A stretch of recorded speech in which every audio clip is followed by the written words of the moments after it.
yerlere aynalı. Bir de gelmedin, bir de gelmedin. Haydi duman salam aşka. Çan salam aşka. Aleyli leylim, aleyli leylim.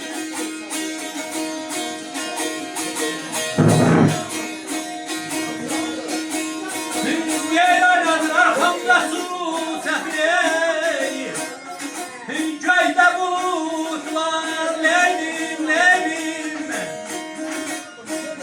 Arkamda su sefrey. Köyde bulutlar aşıkanım. Bulut salamat kal. Dan salamat kal. Dan salamat kal. Amin divanım. Yahdı cümanım. Aberegi bulan kartallar. Yok oldu senden, yok oldu senden. Nergizler sararmay, şehir çemenda, şehir çemenda, şehir çemenda. Bye bye.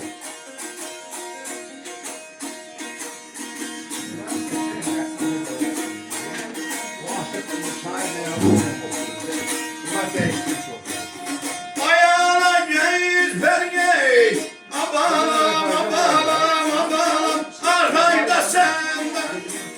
Bye bye. Bayram selamat kal, dar selamat kal, dar selamat kal, dar selamat kal.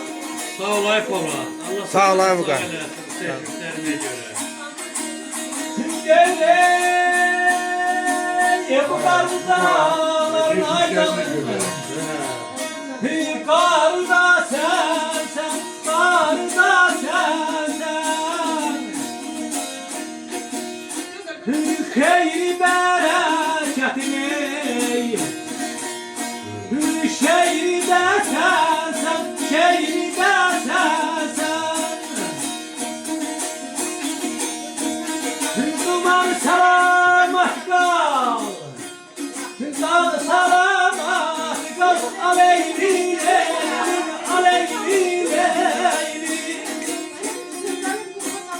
Ey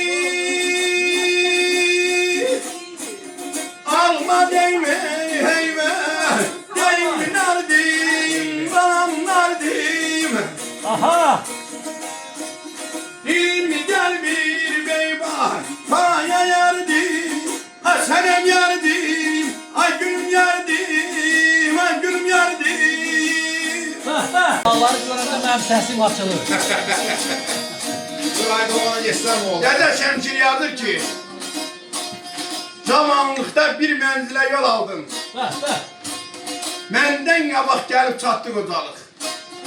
Kəsdi qabağını bir dar küçədə tutum mən odatdı qocalıq. Ne qədər yalvardım get kənarda dur. Yaramaz işlərə az məni buyur. Dedi baba yarananın qaydası budur. Aldattı başını qatdı qocalıq. Əyildi belbuxun yaman oldu hal. Yeriyip şemşire vermedim azal. Ağarı yüzümde bu kara saçlar. Gidip saçlarımda yattı qocalıq. Abara der bu dağların dumanına.